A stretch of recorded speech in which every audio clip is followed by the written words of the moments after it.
জাহান্নামকে কিভাবে টেনে নিয়ে যাওয়া হবে বিচারের মাঠে মর্মে বুখারী মুসলিমের হাদিসে বোঝা যায়, রাসূল সাল্লাল্লাহু আলাইহি সাল্লাম বলেন, জাহান্নামের গায়ে ৭০,০০০ লোহার রশি লাগানো থাকবে।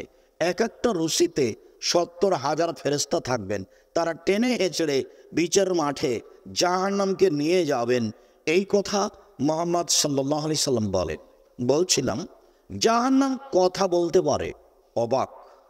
মহান আল্লাহ বলেন, ইয়াওমা নাকুলু লিজাহান্নাম হালিল তামাত ফাতাকুলু হাল মিন মাজিদ। যেদিন আল্লাহ তাআলা জাহান্নামকে বলবেন, জাহান্নাম তুমি কি পূর্ণ? তখন জাহান্নাম বলবে, হাল মিন মাজিদ, আর কি কিছু আছে? এই যে কথা বলছে, যেদিন আল্লাহ তাআলা বলবেন, ইয়াওমা নাকুলু লিজাহান্নাম, যেদিন আল্লাহ তাআলা জাহান্নামকে বলবেন, হালিম তালাতে তুমি কি পূর্ণ? তখন জাহান্নাম বলবে, হালবে মাজিদ, আর কি কিছু আছে? এই যে জাহান্নাম কথা বলতে পারে। আবু মুসা আশআরী রাদিয়াল্লাহু তাআলা আনহু বলেন, রাসূল সাল্লাল্লাহু আলাইহি সাল্লাম বলেছেন, লাতাজুলু ইলকা জাহান্নাম, জাহান্নামকে জাহান্নামে নিক্ষেপ করা হবে, জাহান্নামে মানুষকে দিতে থাকবে। আর জাহান্নাম বলবে, হালবি মাজিদ, আর কি কিছু আছে? হালবি মাজিদ, আর কি কিছু আছে? ফায়াজাউ রাব্বুল ইজ্জাতি কাদামাহু ফিহা ফায়ানজামি বাযুহা ইলা বাযিন ফাতাকুলু কাত কাত কাত। যখন জাহান্নাম বলবে আর কি কিছু আছে, তখন আল্লাহ তাআলা তার পাকে জাহান্নামে ঢুকিয়ে দিবেন। তখন জাহান্নামের কিছু অংশের মধ্যে ঢোকে একেবারে চাপা লেগে জমা হয়ে গিয়ে আঁটো হয়ে যাবে। আর বলবে, যথেষ্ট যথেষ্ট যথেষ্ট। এই যে জাহান্নাম কথা বলতে পারে। বুখারী মুসলিমের হাদিস, জাহান্নাম কথা বলতে পারে।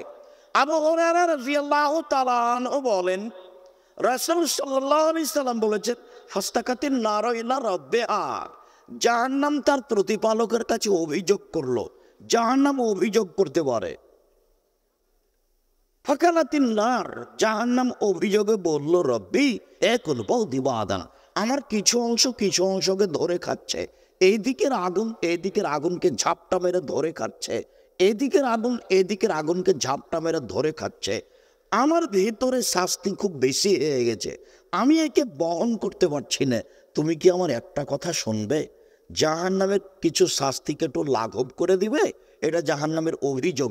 ফাস্তাকাতিন নার ইলা রাব্বিহা, জাহান্নাম তার প্রতিপালকের কাছে অভিযোগ করলো যে আমার কিছু অংশকে ধরে খাই, আপনি কি একটু আমার কথা শুনবেন? আল্লাহ তাআলা বললেন, ফাওয়াজানা বিনাফসাইনে, জাহান্নামের অভিযোগ মেনে নেওয়া হলো। আল্লাহ বললেন, ঠিক আছে জাহান্নাম, তোমার অভিযোগ আমি মেনে নিলাম। তোমাকে শ্বাস ছাড়া এবং শ্বাস নেওয়ার অনুমতি দেওয়া হলো। তুমি ঠান্ডা এলাকা থেকে একবার শ্বাস ছাড়বে, পৃথিবী 6 মাস গরম থাকবে আর ঠান্ডা থাকবে। আর গরম এলাকা থেকে একবার শ্বাস ছাড়বে, তাহলে পৃথিবী 6 মাস গরম থাকবে। শ্বাস পৃথিবীর যেখানে যেমন আসে তেমন এলাকা ঠান্ডা হয়। কোনো এলাকায় কম ঠান্ডা, কোনো এলাকায় বেশি ঠান্ডা। আবার এমনটা হতে পারে, যখন শ্বাস নেই তখন পৃথিবী ঠান্ডা হয়, আর যখন শ্বাস ছাড়ে তখন পৃথিবী গরম হয়।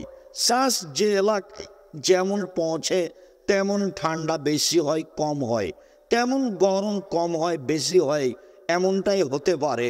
হাদিস বুখারী মুসলিম। তবে জাহান্নামের অভিযোগ আল্লাহ তাআলা মেনে নিয়েছেন মর্মে বুখারী মুসলিমের হাদিসের রয়েছে। আবু হুরায়রা রাদিয়াল্লাহু তাআলা আনহু বলেন, রাসূল সাল্লাল্লাহু আলাইহি সাল্লাম বলেছেন, তাহাজ্জাতিন নার আল জান্নাহ ওয়ান নার, জাহান্নাম এবং জান্নাত বিচার মাঠে আল্লাহর কাছে হইচই লাগিয়ে দিবে, তর্ক লাগিয়ে দিবে। জাহান্নাম বলবে, ও ফির তো বিল মুতাজাব্বিরিন মুতাকাব্বির, আমার ভিতরে স্বৈরাচারী, স্বেচ্ছাচারী, বদমেজাজি, অহংকারী কেন? আমার ভিতরে জালেম, যারা দণ্ডবাজ, যারা জুলুমবাজ, যারা ক্ষমতা দেখিয়ে মানুষের জমি জায়গা দখল করেছে, তারা আজকে আমার ভিতরে কেন? এটা জাহান্নামের অভিযোগ। জাহান্নাম বলবে, ও সিরতু বিল মুতাজাব্বিরিন ওয়াল মুতাকাব্বিরিন, অহংকারী, স্বৈরাচারী, বদমেজাজি, ক্ষমতাধরেরা আমার ভিতরে কেন? তখন আল্লাহ তাআলা বলবে, জাহান্নাম ইন্নামা আনতি আযাবি, তুমি আমার শাস্তি। জাহান্নাম তুমি আমার গজব। জাহান্নাম তুমি আমার শাস্তি। ওয়াদেব বেকেমান আসামিনে বাদী, তোমাকে দিয়ে আমার যার ইচ্ছা তাকে শাস্তি দিব। আমার বান্দার যাকে ইচ্ছে তোমাকে দিয়ে শাস্তি দিব জাহান্নাম। এই জন্য আমি তোমার ভিতরে স্বৈরাচারী বদমেজাজিদের দিয়েছি। জান্নাত বলবে, আল্লাহ আমার ভিতরে এত দুর্বল অসহায় মানুষ কেন? তখন আল্লাহ তাআলা বলবেন, জান্নাত ইন্নামা আনতি রাহমাতি, জান্নাত তুমি আমার দয়া। জান্নাত তুমি আমার দয়া। আর হামো বেকে বানা সামিনী বাদী, আমার বান্দার যাকে ইচ্ছে তোমাকে দিয়ে দয়া করব। ইন্না লিল্লাহি মিয়া রাহমা, আল্লাহর নিকটে ছিল 100টি দয়া। তোমরা দাঁড়িয়ে কেন? এই ছেলে দাঁড়িয়ে কেন ওখানে? তোমরাই কি পাহারা দিচ্ছ? ঢং দেখাচ্ছ? এই ছেলে নাসিম দরদা ওই যে ওখানে দাঁড়িয়ে আছে, তোমরাই কি নাকি পাহারা দিচ্ছ? যারা তারা নাকি? আপনার তো একটা শরম থাকা দরকার। আমি আব্দুর রাজ্জাক বিন ইউসুফ কথা বলছি, আপনাকে তো আমি অনেক ভালোবাসি। আপনি আমাকে কি দেখাতে চাচ্ছেন? আপনি নিজে কষ্ট পান, এটা তো আমি চাইনি। আপনি গতানুগতিক প্রোগ্রাম পেয়েছেন। 33 বছর আমি কোনোদিনও অপ্রয়োজনীয় বাক্য বলিনি। 33 বছরে কিসসা কাহিনীও বলিনি। হঠাৎ একদিন গাড়ির গায়ে লেখা আছে আদ-দাওয়া ইলাল্লাহ। তো দেখে আমি বিষয়টা ভাবলাম, ব্যাপারটা কি? আদ-দাওয়া ইলাল্লাহ কি? তবে সে আব্বু আদ-দাওয়া ইলাল্লাহ কি আমার জানা নাই। বলছে, আব্বু লন্ডন, এইসব ইউরোপ, ওই আপনার ফ্রান্স, ইটালি এসব ঘুরে এসে দেখলাম যারা আসলে বুদ্ধিবিদ্যে বিক্রি করে খায়, জ্ঞান বিক্রি করে খায়। তো আমাদের দেশ তো দেখি সবাই খালি রাস্তা নিয়ে ব্যস্ত। বহির্বিশ্ব থেকে বড় বড় মহিলা ডাক্তার নিয়ে এসে এদেশে যদি বড় বড় আপনার মেডিকেল করতো, আমাদের দেশের মেয়েদেরকেও বড় ডাক্তার করতো, মেয়েরা চিকিৎসা পেত মেয়েদের কাছে। বহির্বিশ্ব থেকে বড় বড় ডাক্তার নিয়ে এসে যদি এদেশে মেডিকেল খুলে বড় বড় ডাক্তার করতো, তো অসহায় মানুষেরা চিকিৎসা পেত। লক্ষ লক্ষ মানুষ ইন্ডিয়া যায় চিকিৎসা নিতে, সিঙ্গাপুর যায়। আবার দেখি আরব দেশগুলি শুধু খালি বিনোদন নিয়ে ব্যস্ত। খেলবে ব্রাজিলের লোক আর খেলা হবে কাতারে। অবাক কথা। তো ঘুরে ঘুরে দেখলাম যে সব কিছু ওদের, আর আমরা আছি ওদের মাঠে। তো সূচনায় যাই।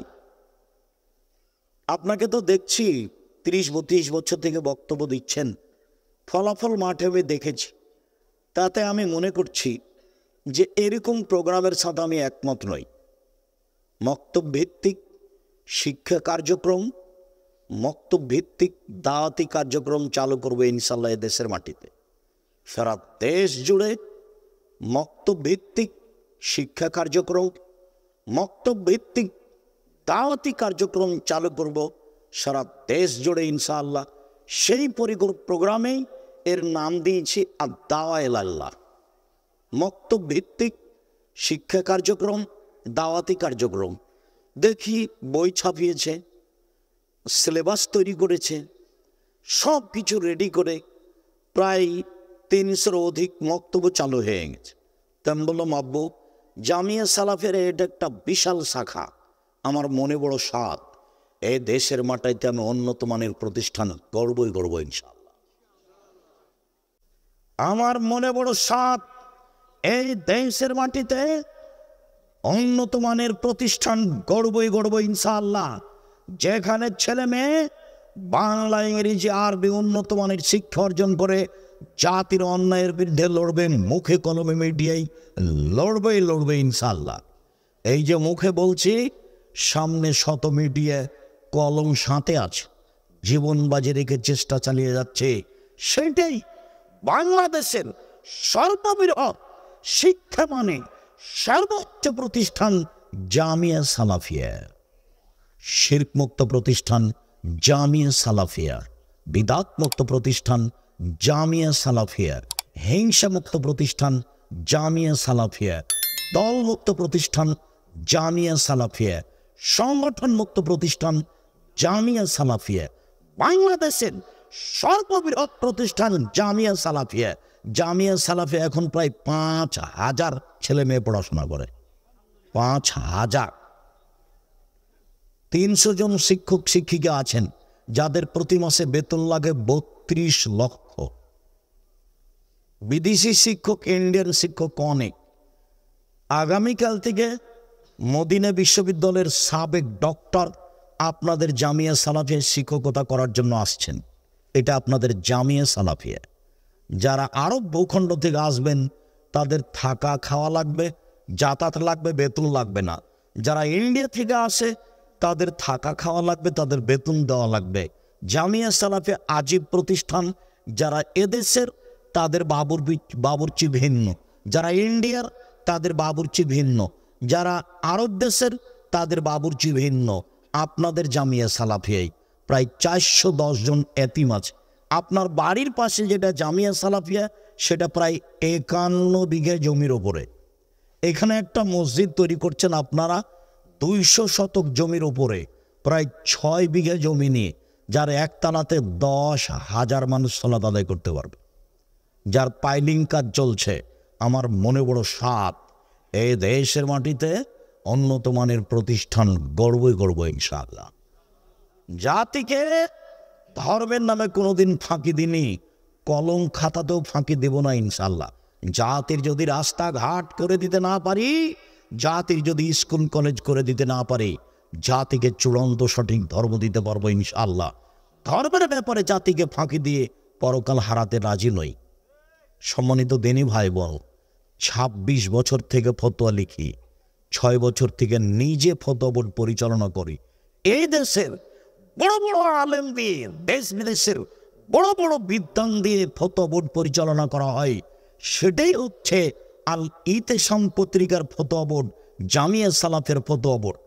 10-12 জন দেশ বিদেশের বড় বড় বিদ্বান আমার সামনে বসে থাকেন যখন ফতোয়া বোর্ড চলে। সেই ফতোয়া বোর্ড থেকে ফতোয়া পাস হওয়া আপনাদের পত্রিকা আল ইতেসাম পত্রিকা। বাংলাদেশের ব্যতিক্রম ভিন্ন ধরনের বাংলা ভাষায় পত্রিকা আল ইতেসাম পত্রিকা, যাতে 50টা প্রশ্নের উত্তর রয়েছে। জামিয়া সালাফিয়া আপনাদের অমূল্য সম্পদ, দেশের অমূল্য সম্পদ।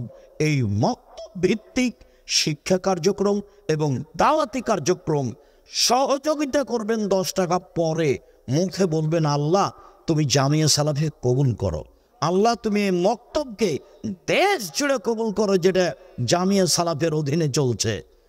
আল্লাহ তুমি আমাদের ছেলে মেয়েকে সূচনাতেই সুন্দর শিক্ষা দাও, আকীদা আদর্শের শিক্ষা দাও। সুন্দর শিক্ষার খুব প্রয়োজন রয়েছে। আল্লাহর নবী যে বললেন, শিখিয়ে দিল, সুন্দর শিখিয়ে দিল, শিষ্টাচার শিখিয়ে দিল, সুন্দর শিষ্টাচার শিখিয়ে দিল। আমি এক বাড়িতে ঢুকছি লন্ডনে সকালের রাস্তায়, তা আমি পিছনে আছি, আর যেই ছেলেটা বলছে গুড মর্নিং সেই ছেলেটার চাচা আমার সামনে আছে। 2 জন মিলে ঢুকছি, ওর ভাতিজা বাড়ি থেকে বের হয়ে চাচাকে বলছে গুড মর্নিং সকালের নাস্তায়। সে চাচাও বলল গুড মর্নিং। অবাক হয়ে গেলাম। খেতে বসে বললাম, জনাব গুড মর্নিং এক পাল্লায় দেন আর আসসালামু আলাইকুম এক পাল্লায় দেন, দেখেন তো কোনটা ভারী হয়। জনাব আদর্শ বিক্রি করে খেতে আসিনি, রুজি উপার্জন করতে এসেছি, আদর্শ বিক্রি করতে পারি না। গুড মর্নিং এর সামান্যতম মূল্য আছে, কিয়ামত পর্যন্ত যদি মানুষ চেষ্টা করে যেতে কি মূল্য আছে, এর কি দাম, সরিষা সমপরিমাণ দাম মানুষ বের করতে পারবে না। আর আসসালামু আলাইকুম মানে হলো আপনার উপরে শান্তি অবতীর্ণ হোক। আসসালামু আলাইকুম আল্লাহর দেওয়া বিধান, সাক্ষাৎ হলো বলবো আসসালামু আলাইকুম, আর গুড মর্নিং হলো মানুষের দেওয়া বিধান। সাক্ষাৎ হলে সকালেরটা গুড মর্নিং, বিকালেরটা গুড নাইট, আরও যে কত কি সব মানুষের বানান। দুবাইয়ে খেতে বসেছি, তো ছোট্ট ছেলে 5-6 বছর, বাপে কথায় কথায় তাকে বলছে থ্যাংক ইউ থ্যাংক ইউ। তা বললাম জোনা, এদেশে কেন এসেছে, কি করতে চান? বাচ্চাকে যে বারবার থ্যাংক ইউ বলছেন, এটা কি? একবারও তো আপনি বললেন না জাজাকাল্লাহ খায়ের। আব্বু এত সুন্দর কাজ করলে, তুমি বাটিটা নিয়ে এসে দিলে, তোমাকে আল্লাহ উত্তম প্রতিদান দান করুক। ওটাও শিষ্টাচার, এটাও শিষ্টাচার। আপনি জাজাকাল্লাহ খায়ের এক পাল্লাতে দেন, আর থ্যাংক ইউ এক পাল্লাতে দেন, দেখি তো কি হয়। কিয়ামত পর্যন্ত যে চেষ্টা করেন যে থ্যাংক ইউ কিছু উপকার আছে তা বের করতে পারবেন না। জিরোর তো দাম আছে, জিরো যদি বাম দিকে বসান কিছুই নেই, যদি একের ডান দিকে বসান তাহলে 10, আর একটা বসালে 100, আর একটা বসালে 1000, তাহলে জিরোর দাম অনেক আছে। থ্যাংক ইউর দাম জিরোর সমান নয়। আপনাকে আমি 1 গ্লাস পানি দিলাম, আপনি বললেন থ্যাংক ইউ, কিছুই না। আপনাকে আমি 1 গ্লাস পানি দিলাম, আপনি যদি বলেন জাজাকাল্লাহ খায়ের, 1 গ্লাস পানির বিনিময়ে দিতে আপনি কাকে বললেন? আল্লাহকে বলেন। আপনি নিজেও দিলেন না, আপনি দিতে বললেন কাকে? আল্লাহকে। আপনি যদি নিজে দিতেন তাহলে হয়তো বা আমার স্যান্ডেলটা নিচে পড়ে গেছে উঠিয়ে দিতেন, এটা আপনি করতেন। কিন্তু আপনি দেওয়ার জন্য কাকে বললেন? আল্লাহকে। এইবার আপনি যে আল্লাহকে প্রতিদান দেওয়ার জন্য বললেন, তো আমি আমেরিকায় বিপদে, আপনি যে বলে দিয়েছেন বিনিময়ে আল্লাহ দিবে, আল্লাহ বলছেন যে আমি বিনিময়টা দিয়ে দিলাম, তোমাকে আমি বাঁচিয়ে দিলাম। দুটো এক হবে? এটাই জামিয়া সালাফিয়া। আপনি স্বাভাবিক দেখবেন না। যদি আমি জানি না যে আপনি নরসিংদীর মানুষ, ব্যবসায়ী মানুষ, জামিয়া সালাফের কি করেন তা আমার খুব একটা ভালো জানা নেই। তবে জামিয়া সালাফিয়া বৈদেশিক সহযোগিতায় চলে না, জামিয়া সালাফিয়া কোনো সংস্থা দিয়ে চলে না, জামিয়া সালাফিয়া কোনো ব্যক্তি দিয়ে চলে না, জামিয়া সালাফিয়া আমি আর আপনি সাধারণ মানুষ দিয়ে চলে। জামিয়া সালাফিয়ার শিক্ষক শিক্ষিকা জানে না কিভাবে প্রতিষ্ঠান চলে। ওদের বেতন হবে 25 তারিখ থেকে 1 তারিখের মধ্যে, 30 তারিখের মধ্যে ওরা বেতন নিয়ে আপনাদের বাড়ির পাশে যে প্রতিষ্ঠান, সেখানে একটা বিশাল ভবন করা আছে, 34 জন শিক্ষক পরিবার নিয়ে থাকতে পারবে। ক্লাস শেষ হলে পরিবারের কাছে চলে যায়, নিজের মতো খাই থাকে। প্রতিষ্ঠান কিভাবে চলে তাদের জানা নেই, তারা জানা প্রয়োজনও মনে করে না, আমিও তাদেরকে জানানো প্রয়োজন মনে করি না। রশিদ বহি দিয়ে জামিয়া সালাফিয়া চলে না। এদেশের ভিন্ন ধরনের প্রতিষ্ঠান জামিয়া সালাফিয়া। আমার মনে বড় সাধ, এই দেশের মাটিতে উন্নত মানের প্রতিষ্ঠান গর্বই গর্ব।